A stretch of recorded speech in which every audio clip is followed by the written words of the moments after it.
Hello and welcome to day 2 of the Clash of Clans World Championship July monthly finals. I'm Carmen Finn, joined here with my fellow co-casters. Itsu, are you ready to be giving away a golden ticket today? I am so ready, especially after yesterday. We had some incredible matches. One of the closest matches we have ever seen, with the difference being 1 second on average or only one bidding. So I'm super excited to see what the day has in store for us. Woody, how do you feel? I feel amazing, Itsu. It seems like as the months drag on, the competition gets even grittier, closer, more intense, and there is no way to easily predict any of the matches that we're going to see today, but every single one is crucial for the teams that are involved. 4 remain, and this is the last open opportunity to score a golden ticket. We are going to have some incredible clash in action today. Lexnos, what are you looking forward to the most?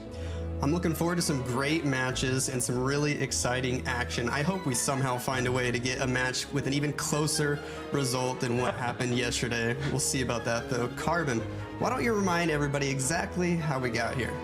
Indeed, these players started through stage 1 in the open qualifiers. Then we narrowed it down to 128 teams for the monthly qualifiers, which was last weekend, which then made it to this weekend here, the monthly finals.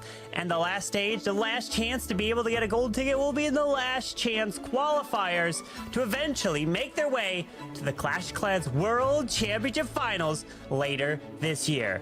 Itsu, let's break down a little bit more about today. We have started into the weekend with 6 teams, all seeded into a 6-team double elimination bracket, with the top 2 seeded teams got a bye in the first round. We're now down to 4 of those teams, and every single match is going to be played in a 5 vs 5 clan war, where each player has only 1 attack. The first place team is going to earn a golden ticket to the World Finals later this year, and the second place team is going to earn a silver ticket to the last chance qualifier. But on top of those golden tickets, there's even more those teams are playing for, Woody. Oh yeah, there is. We got $55,000 to award for this weekend alone. $5,000 was awarded to the teams eliminated yesterday, $6,500 to the team that drops out first today, $8,500 to the third place team in the lower bracket finals, and then the 2 teams in the final spot will get the lion's share of the prize pool, $12,000, along with that silver ticket to the team in the second place spot, and it's an $18K award for the team that wins today. And on top of that, that golden ticket is going to be worth so much more when they go to the grand finals. The World Championship at the end of this year will give most of that $1 million total prize pool for all Clash of Clans World Championship events taking place in 2024. Can't wait to see how that gets dispersed and which team will get to climb to the very top. We've got defending champions, we've got former winners, we've got teams that have been just barely at the precipice of victory. This is going to be an incredible year for Clash of Clans esports. But Lexnos, let's take a look at the bracket next. Yes, indeed. Look at the bracket here. All the teams that have been competing this weekend. We started off in the upper bracket. Our 2 top seeds, Emo Shifters and Na'Vi, did receive a round 1 bye. Some of the other teams that had to move into the lower bracket, Emo Shifters and VN Esporting, yesterday we did see them get eliminated, but Dizzy and Pulse Gaming winning their lower bracket match, staying alive, moving on to round number 2 there in the lower bracket. That's going to be our first matchup today. In the upper bracket, we've seen Na'Vi and Marcos Esports advance all the way to the upper finals, and they will be our second match today. And we have such amazing matches. We have to take a look at who we think are going to be winning these matches for the caster predictions. And it is unanimous almost across the board, as Woody is taking Dizzy for match number 7.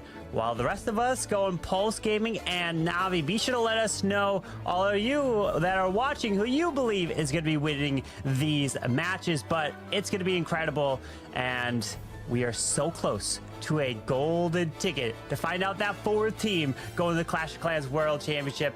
Itsu, how do you take these predictions from us casters? I think especially the first match is going to be really, really intense because we have to remind ourselves that this is kind of like a best of 3 to some degree because those teams have played already plenty of times and so far it is tied up. Last month in the qualifiers they have faced each other and Dizzy actually took the victory. In this qualifier they have matched already against each other as well, where Pulse has gotten the victory. So this is the third match now. So it's going to be the lower bracket, which means whoever is going to lose this is going to drop out of this competition. Well, you guys, or at least Lexnos, Carbon and me, we think it's going to be Pulse. We can just play it cool, play it easy, play it consistently, and not go for any wild out-of-the-box strategies. Some good points there. Let's hope that all the teams are ready to compete and ready to bring us their best attacks as we get ready to jump into match number 1 here. It is going to be Itsu and I covering the match, so we'll be saying goodbye to Carbon and Woody for the time being. And so Itsu, are you ready? Do you have any more final thoughts? Maybe some of these players you're looking forward to seeing their attacks in particular? I mean, overall, both teams have so far showed us really, really good on offense and defense. There was one slip up from Pulse versus Na'Vi, but then again, it is Na'Vi, right? Like, there is always some nerves going into this, but at this point, they can't allow anything like this to happen. They have to make this work, and it seems like Pulse Gaming is attacking first. Yeah, I'm looking forward to this. Correct me if I'm wrong, but that one miss from Pulse Gaming yesterday against Na'Vi, was it a 1-star? Yes. Yes, okay, so it is an interesting point to keep in mind. Carbon hit on it again just a little bit ago. I think we've seen more 1-stars than 2-stars this weekend, and it's just crazy to me how these players are willing to go so risky with some of these plans and saving the Town Hall to be the last thing to go down. But here we go, ladies and gentlemen. It's gonna be an elimination match. Pulse Gaming versus Dizzy. Wado is in first, and what is he bringing for us, Itsu? It's the Root Riders, but he's bringing it with the Barbarian King and the Angry Jelly, which we see more and more nowadays as a pet combined with the Archer Queen or the Barbarian King. I feel like those were the most commonly used combinations for this pet. We have the Siege Barracks working on the far left side, but right into a Tesla farm it goes, where the Root Riders are helping now and joining up with those Wizards to try to push even faster into the core. He's getting most of his army pushing alongside the left part of the base. A lot of Root Riders over there. The Grand War and the Apprentice War and the Poison Lizard trying to do as much damage as possible. He's investing quite a few spells. Super Minions out of the Siege Barracks on the left side as well. Going to be able to do some damage. The Archer Queen does have the Royal Champion assisting her, and we're going to pop that Royal Champ ability, and she gets really fast with that Haste Vial, zooming past the core as the Overgrowth expires. The Rage Tower goes off, but a great rage making to the Town Hall and that Burn Tower having no chance of fighting back. The Royal Champ did go down, but some of those Hawks are still remaining, and this is going to be indeed the first 3-star. We have had it many times that those first attacks are setting off the match in such an important way, where you're forcing your opponent, maybe even way more risky approaches. We have seen it over the qualifiers, over all of those different months, more and more often that teams who were under pressure are more willing to do most mistakes. But as well, if you are somehow able to live up to the pressure and can somehow handle that, you're becoming the hero of your team. And Dizzy is going to try to make sure that they're not falling behind early on and they're staying close to the first stack, which Pulse has done. A great job by Pulse Gaming setting the tone of this match with a 3-star. I believe it was an 84-second 3-star, so almost a minute and a half. Not the fastest opening 3-star we've seen all weekend, but this will give Dizzy a chance to take an early lead on time, but they're going to have to hit a very quick 3-star, and it looks like almost the exact same army we just saw. The Angry Jelly on the Barbarian King again, the Root Rider combo. I'm not sure if the last attacker brought this many skeleton spells, though. No, I don't think that we have seen that many of them, but I'm surprised about the Giant Arrow from the Archer Queen, maybe just there to create that pathing of forcing those Root Riders from that bomb tower into the core and making sure that the air defense is not left standing. We have the Wizards pushing around the bottom side. The Skeleton Traps are perfectly distracting where the Royal Champ is pushing in as well.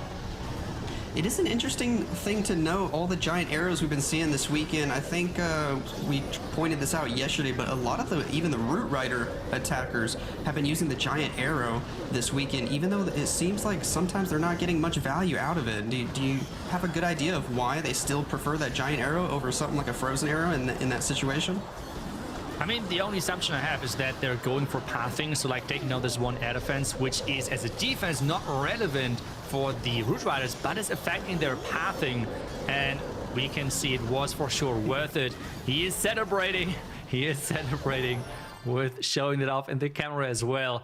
Really overpowering 3-star. But yeah, I feel like the giant arrow for the pros is just to make sure that they're somehow able to control those masses of troops at least a little bit better, because we know when you're trying to be fast, trying to like be a little bit more on the mass style attack side, things can be sometimes a little bit random, so they're trying to affect this randomness as much as possible in a positive way in their favor. Yeah, and I guess if they're going for just pure speed and they expect the Root Riders to stay alive to crush through the entire base, if the Queen's not going to be critical at the very end, you know, you might not need the Frozen Arrow at all. So sometimes just a little bit of extra damage somewhere else can help if your only focus is pure speed. Yeah, and especially with the bonus damage. I mean, all of the equipments have like the somewhat active or passive ability, but they're getting passive bonus stats. And I'm not sure with only the Frozen Arrow if that really means that you're overtaking some damage thresholds, which means you need less hits versus some defenses, some buildings. And if you don't need that, it's worthless. But we're seeing actually a fireball attack from Pulse Gaming. They have learned yesterday from the books of Navi, because they were coming in with those attacks as well with great success. The question now is, can they execute this attack as well as Kazuma did yesterday? Oh, this is fun. Finally getting to see a little bit of an off-meta attack. Chihawa also had the giant arrow on the Queen going through the middle as well before dropping that overgrowth. The siege barracks troops, the two P.E.K.K.A.s on the right, snipe the town hall. The King taking the jump spell on the bottom side. Geez, you need like 8 different eyes to see everything that's going on here. Look at all those cleanup minions on the bottom side of the base. And this is so crazy. If I see this correctly in the camera, he's even using a phone. I have no clue how he's controlling all of those different troops, but the last Inferno Tower should be overpowered. And this is one of the fastest attacks as well. If the last buildings are going down quickly, he's closing in on the dog licks the storage. Okay, around like the 1 minute 8 seconds, I believe, which is a really quick attack for sure. And that has been done with the fireball, making sure that he's getting that value. Great job. Really nice attack. Awesome, fun rocket balloon fireball attack from Chihawa. The fastest attack so far in this match, just 1 second faster than the other attack from Dizzy, getting them right back in this. I think that brought their average down to about 116. So now the pressure right back onto Dizzy. Saga gonna have to think about what he's gonna do to help keep their lead on time. Is he just gonna bring the Root Riders again? We'll have to wait and see. Yeah, and I think especially that they had a lot of faith in that base which just got destroyed, because that was actually the base which defended yesterday for them versus Momentum Shifters and has secured them the victory. This time around, falling in record speed, so they make sure that they hope for another defense maybe, or at least a slow attack somewhere.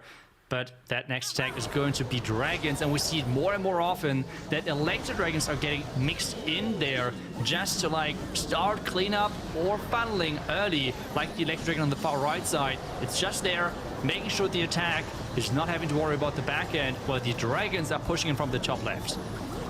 Yeah, we're seeing the double rage at the beginning with the dragons. Very common setup here with any sort of air spam strategy. The battle blimp making it all the way to the town hall, even with the tornado trap spinning it in circles, still able to get the Yetis to come out, destroy the town hall with the extra rage, and they're still getting bonus value. Spiky ball from the Barbarian King, wow, just goes through the middle of the base, all the way to the left side, sniping several defenses. And is that a jump spell for the King and Queen? Yeah, nice to utilize, making sure they can reach everything. Can she even jump into that dead zone behind the air defense? I'm not even sure if she has to, but she could reach that air defense as well, which is quite nice. And yes, indeed, she's going there.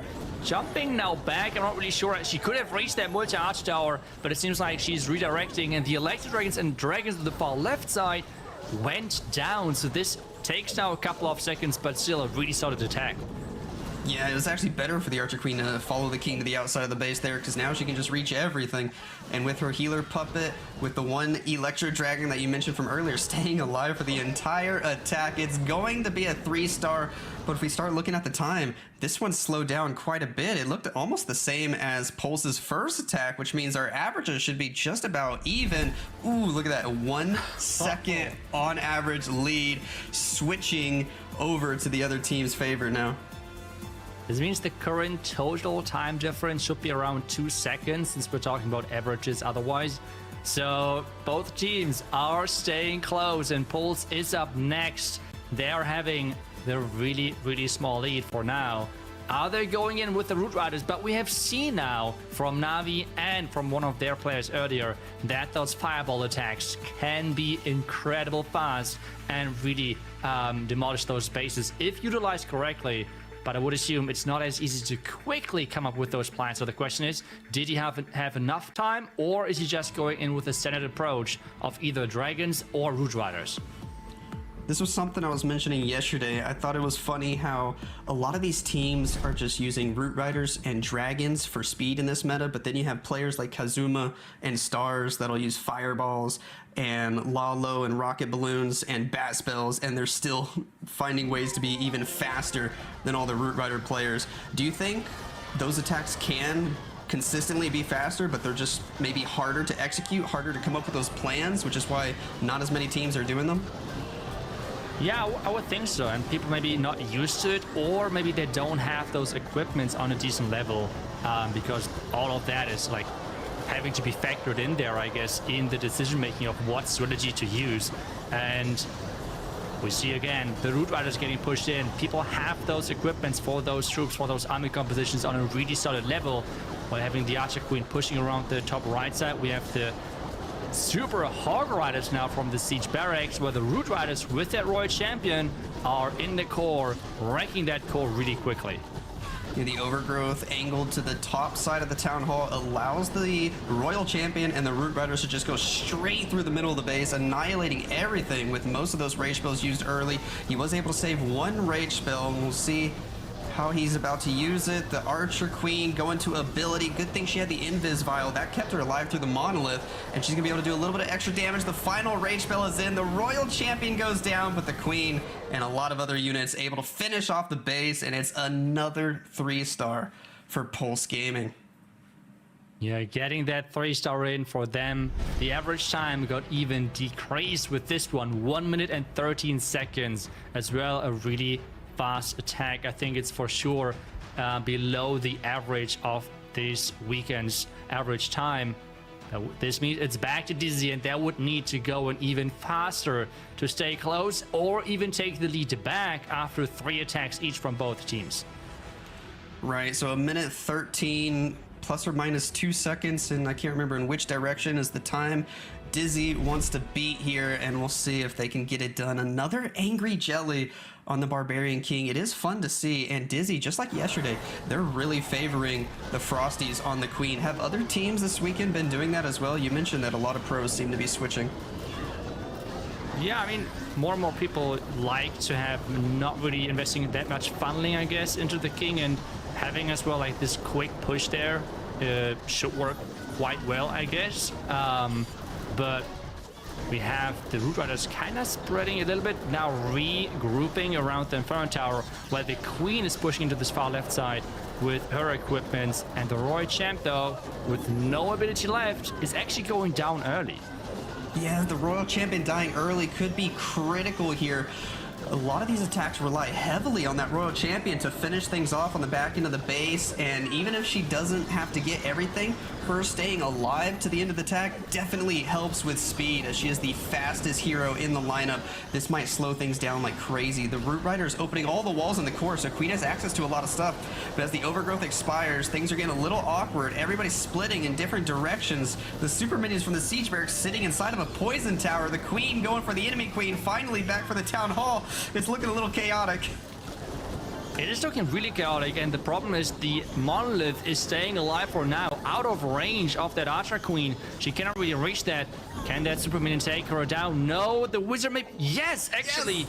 The Minion taking that Monolith down, saving him not only the 3-star, but as well the time, which is massive for him currently because it was already one of the slower attacks. But with that defense going down, he is getting that 3-star in an acceptable time. That last Super Minion taking out the Monolith, so critical. If that didn't happen and the other Super Barbarian died, I was a little worried. I think the Queen would have just ended up having to beat on a wall, and there's a good chance the Warden would just go for the wall as well. It could have been really, really bad. That Super Minion was clutch with 1 HP.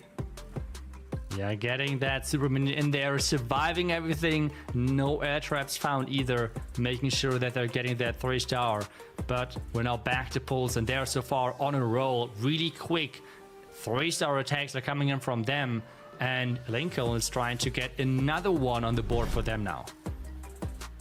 Let's see what Lincoln can bring in. Root Riders again, the Angry Jelly on the Barbarian King and 1 skeleton spell. We'll see if he has a unique twist to the way he's deploying it here. We've seen a couple of bases. I don't know if they've all been from Dizzy, but this solo Monolith island type section, I've seen it a bunch this weekend. Is that just the current meta? Is that what everybody's loving to do with their Monoliths? Yeah, it's just like such a heavy hitting defense, making sure that you can put that isolated because of the range being quite decent as well, which means if those Root Riders getting not those compartments open towards it, we have just seen it in the last attack. If that one Super Minion would have not taken it down, it could have caused a lot of problems on the back end. So it's like a really high reward thing if your troops are not pathing into that direction.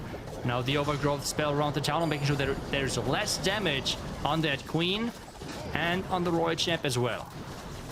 The Royal Champion was used to try to go between the Root Riders and the Queen. The pathing a little interesting here, though. The Queen and the Champion are meeting up, and they're both in big trouble. Ooh, one more Giant Bomb. The Champion's going to have to go to ability early. The Queen might just barely stay alive. It looks like she will, but we will not have the Champion ability for later. Another Giant Bomb. The Town Hall waking up. Both the Archer Queen and the Royal Champion go down, and this is going to be a little tricky on the back end, but he does have a few more spells to save him. Yeah, but are those spells enough to take down not only the Town Hall, but as well the last defenses? The Rage is there. The Tornado Trap, though, in the perfect position to delay things even further. But there's too many hit points on those troops remaining. We had the Rage making sure that Town Hall going down, and this is still going to be that 3-star, but as well around the 1 minute 30-second mark, which should increase their average time again. And this means both teams should be really close. Let's take a look. What is going to be the average time after this? 1:20 to 1 minute and 22 seconds. So really close current position. It is funny how that happens when one team has a fast attack, then all of a sudden the other team comes in with a fast attack, and when the next team has a slip up or a slightly slower attack, the other team follows in the same way, and we are almost at a perfect tie, just 2 seconds on average difference. We'll have to see if that changes here in the last couple rounds of attacks. Yeah, and well, the question is now in which team does feel pressured maybe too much to go faster and faster. And this is then the moment how we have seen in the past some of those fails happening, and that can really then cost them the entire match. It's Root Riders again. It's again the Giant Arrow, which somehow is turning out to be one of the most used equipments currently for those Root Riders to create that pathing. Let's see, where is he going to use it? King in from the top side, Giant Arrow. What has he gone for? Maybe I think it was the one sweeper, which should allow those Root Riders to get pushed into the core without getting distracted towards the outside. That would be my assumption here. Yeah, I guess it might help out as long as they get that expo in time on the outside, and they do. The rest of the Root Riders should path to the core. The Barbarian King with the jump spell is going to clean up the top section, so the Root Riders have nowhere to go but straight to the middle to get everything not in the Overgrowth spell. The Tornado Trap spinning everybody in circles there in the middle of the base for a little bit, but with the Healing Tome from the Grand Warden helping everybody out, keeping everybody alive, we are A-okay. Spirit Fox getting back up to full health. Super Howl Riders again out of the Siege Barracks, helping on the bottom side of the base. We do have a skeleton spell for the back end. Start distracting this Tesla farm, and as the overgrowth expires, is this one P.E.K.K.A going to be able to solo the Town Hall?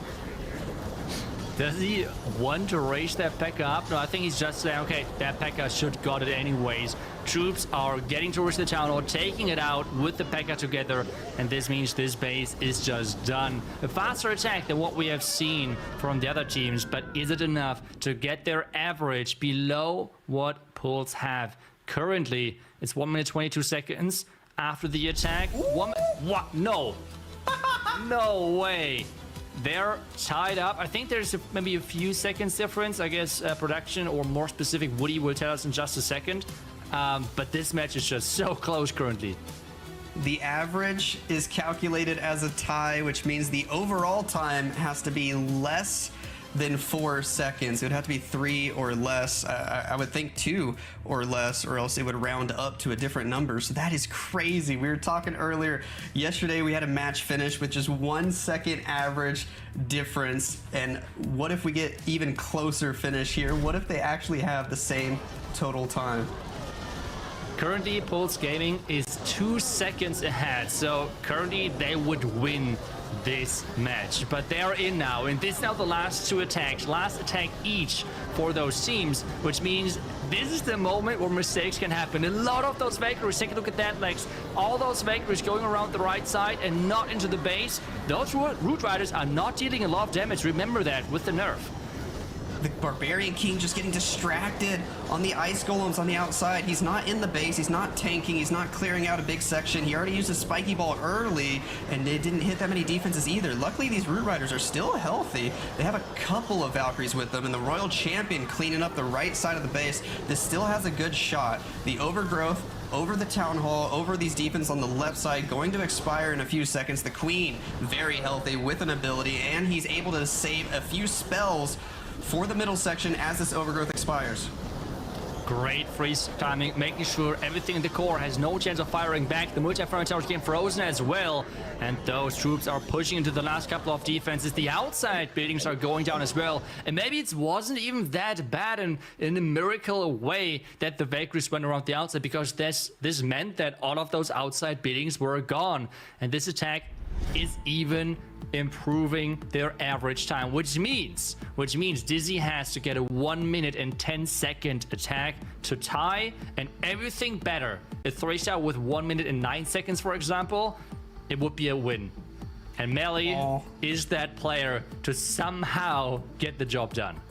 All the pressure on Melly. We talked about him yesterday as the closer, usually for Dizzy. He's been in this position many times in the past. He's gotten it done for his team many times in the past, but this is his big moment. He has to rise to the occasion. He needs a 69-second triple or better for the win, and he's bringing the Dragons, the Giant Arrow, 2 Earthquake spells to go with it.